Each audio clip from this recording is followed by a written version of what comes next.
itu datang, pasti kan selalu ya naturalnya lah kita semua kalau ngadepin kesusahan itu pasti kan selalu berusaha dulu untuk mengatasi.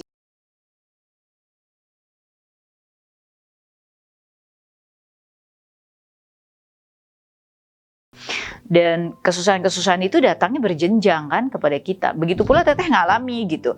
Tapi lagi-lagi ya kita manusia dengan keakuan kita ini. Ketika kesusahan-kesusahan yang berjenjang itu datang dari mulai yang paling biasa, kemudian kita try our best untuk mengatasinya. Dan kemudian Allah kasih, bisa diatasi. Bukannya kita sadar, bersyukur, tapi kita merasa aku bisa. Itu kan Teteh alami tuh dalam perjalanan hidup.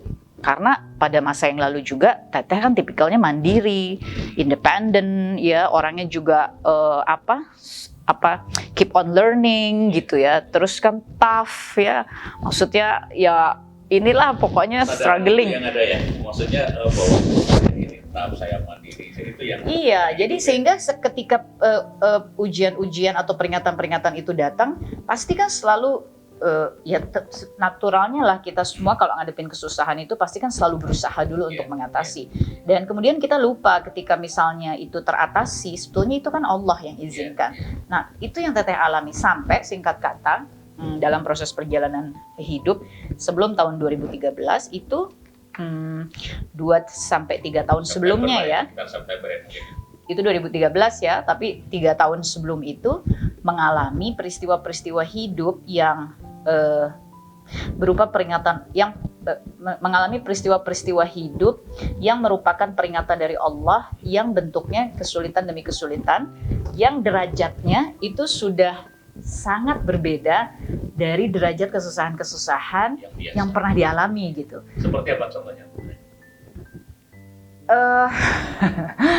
Masya Allah ya, la quwata illa billah.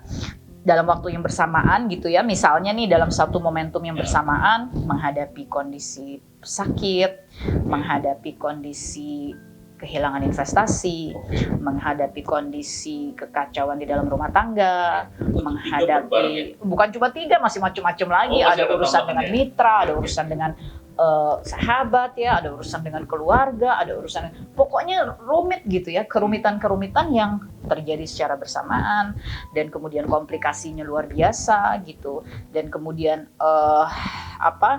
secara ekonomi juga semakin turun karena pada saat itu mengelola berbagai macam bisnis ya. Pokoknya artinya tentu saja dalam kehidupan yang sebelumnya kita semua pasti pernah mengalami yang namanya susah senang.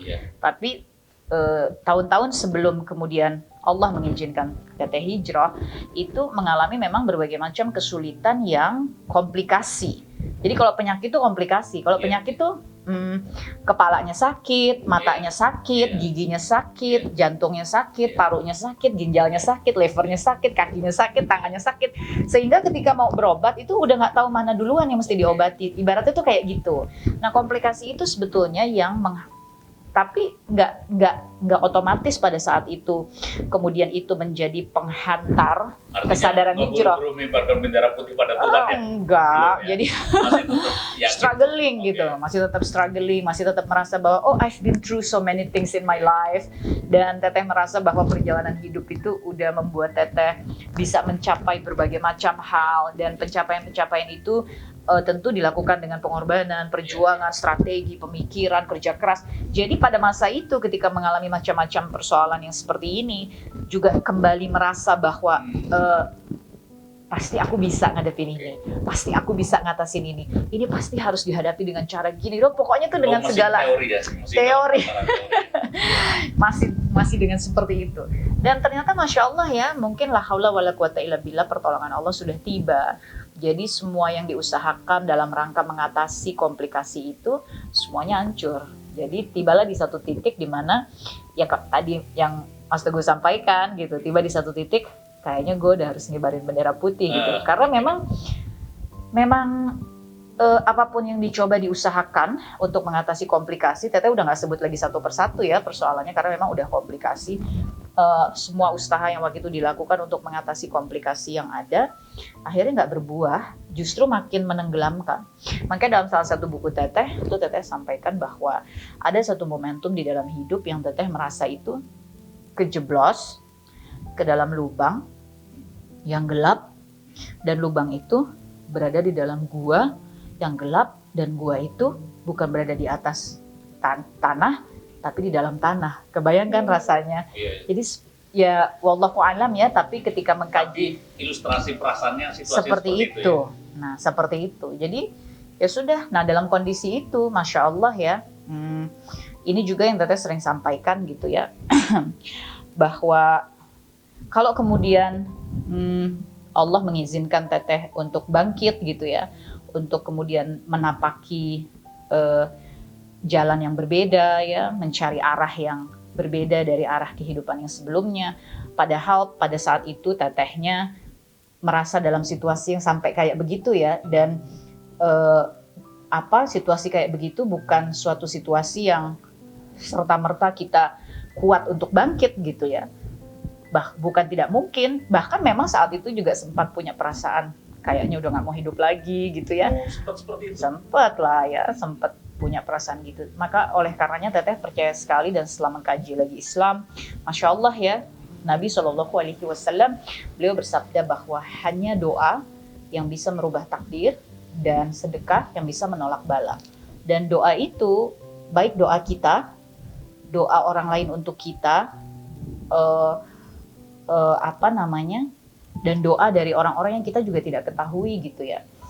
Ya, Teteh yakin sekali bahwa bagian terpenting dari momentum ketika Teteh berada di dalam situasi yang Teteh rasa sebagai kegelapan luar biasa itu, maka ada doa-doa yang bekerja di sana. Karena kalau Tetehnya, ibaratnya ya, Tetehnya kan saat itu ya hidupnya aja masih awur-awuran, ibaratnya kan gitu ya. Lalu mungkin tingkat keimanannya juga ya ini ya, artinya berada dalam satu tingkat keimanan yang sangat mungkin memang nggak kuat untuk ngadepin situasi itu, sehingga resikonya justru ya tadi bunuh diri gitu ya, lalu lebih hancur-hancuran lah distribusi perasaan terhadap kesulitan itu bisa jadi kacau balau gitu ya. Tapi masya Allah, Allah mengirimkan Allah mengirimkan tuntunannya. Justru hati itu pada saat itu bergeraknya, tergeraknya ya, hati itu tergeraknya kepada rasa ingin bersandar kepada kekuatan yang nggak bisa diragukan gitu. Masih ingat nggak momentum itu? Ketika saya nyebutnya ibarat wah ini kayaknya kalau kita ngatasin sendiri nggak bisa, ini harus ingat pada Tuhan lah, atau apalah namanya. Iya, itu momentum persisnya sebetulnya 2012. Sebetulnya 2012. Ketika lagi di mana, saya pengen dapat gambarannya, rekonstruksi, mungkin lagi duduk, apalagi di rumah, apalagi di jalan, tiba-tiba tek gitu. Enggak ya, kalau momennya sih mungkin pada saat itu persisnya sih lupa ya. Jadi seluruhnya itu adalah proses, seluruhnya adalah proses, karena pada saat itu kehidupan Teteh itu terikat oleh berbagai macam tanggung jawab, kesibukan ya, karena waktu yang itu tidak bisa ditolak. Nggak bisa, waktu itu udah ada perusahaan 5. Kemudian punya proyek-proyek pribadi ya, maksudnya bisnis-bisnis pribadi di luar perusahaan. Kemudian juga bekerja sebagai konsultan ya untuk beberapa institusi, dan kemudian juga bekerja sama dengan sebuah instansi raksasa lah di Indonesia ya pada saat itu. Jadi ada begitu banyak tanggung jawab amanah yang nggak bisa cuman sekedar gini aja. Gue mau menenangkan diri dulu terus pergi, nggak bisa sama sekali. Jadi semuanya tuh proses ya, bahkan artinya menit by menit pun harus laporan misalnya gitu. Ya, banyak hal yang tetap harus diatasi dan dikerjakan ya pada saat itu. Tetapi karena proses perjalanan, seingat Teteh mah 3 tahunan lah ya, dari 2010 lah, 10 sampai 13 itu ya. 10, 11, 12, 13 ya, karena memang komplikasinya tuh sedemikian hebatnya. Kalau ibaratnya kalau sakit itu yang tadinya baru sakit, terus kemudian dia bleeding, terus kemudian dia bernanah gitu ya. Ibaratnya kalau penyakit tuh kayak gitu ya. Dan terjadinya di berbagai macam posisi tubuh, sehingga untuk diobati itu udah nggak tahu lagi mesti dari mana gitu ya. Nah, tibalah di satu momentum sebetulnya very personal sih, cuman semacam kayak gongnya gitu ya, yaitu ketika memang pada saat itu rumah tangga nggak bisa diselamatkan gitu ya. Itu very personal karena kalau rumah tangga itu isinya kan cuma aku dan dia gitu. Sementara kalau yang lain-lain itu kan ada keluarga, ada dengan sahabat, ada dengan mitra kerja, ada urusan bisnis, ada urusan investasi, ada urusan penyakit, ada urusan gitu-gitulah ya, ada macam-macam deh. Dan waktu itu juga ada ini muka rusak ya. Jadi yang bertahun-tahun itu kan jadi artis tuh modalnya muka banget ya. Allah kasih rusak gitu waktu itu kena infeksi berat apa-apa. Nah terakhir tuh ya itu betul-betul yang very personal yang Teteh merasa bahwa itu tuh kayak gini, itu kayak gongnya banget dari Allah untuk mengingatkan Teteh bahwa ya udah selesai semuanya. Maksudnya mungkin, dari yang paling besar ya. Diperingati secara tertulis nggak sadar, pakai lonceng nggak sadar. Akhirnya peringatannya lebih besar lagi secara berbarengan gitu ya. Secara berbarengan dan memang itu bagaikan puncaknya gitu. Bagaikan Allah itu mau bilang bahwa dari mulai hal yang paling besar ya, misalnya kayak urusan perusahaan. Waktu itu kan perusahaan juga goncang. Kemudian investasi personal juga kacau gitu ya. Kemudian hubungan dengan mitra, hubungan dengan sahabat. Aduh, pokoknya luar biasa deh komplikasinya. Terus jadi kayak dari hal yang besar, terus Teteh masih terus merasa bahwa I can do that gitu ya. I can face this gitu. Masih terus merasa bahwa nggak mungkin deh, nggak bisa ditangani gitu, masih selalu kayak gitu. Tapi kan ternyata one by one semuanya hancur. Nah dari yang besar mengerucut sampai akhirnya rumah tangga juga nggak terselamatkan. Jadi kayaknya rasanya gini, ya udah, maksudnya apalagi gitu ya. Jadi kayak dipetikin dari atas dulu ya. Iya, sampai akarnya dicabut gitu ya. Nah pada saat itu tadi pertanyaannya Mas Teguh, karena memang masih begitu banyak tanggung jawab ya, ikatan-ikatan ini dan itu, dan qadarullah waktu itu ada satu pekerjaan yang membuat Teteh mesti pergi jauh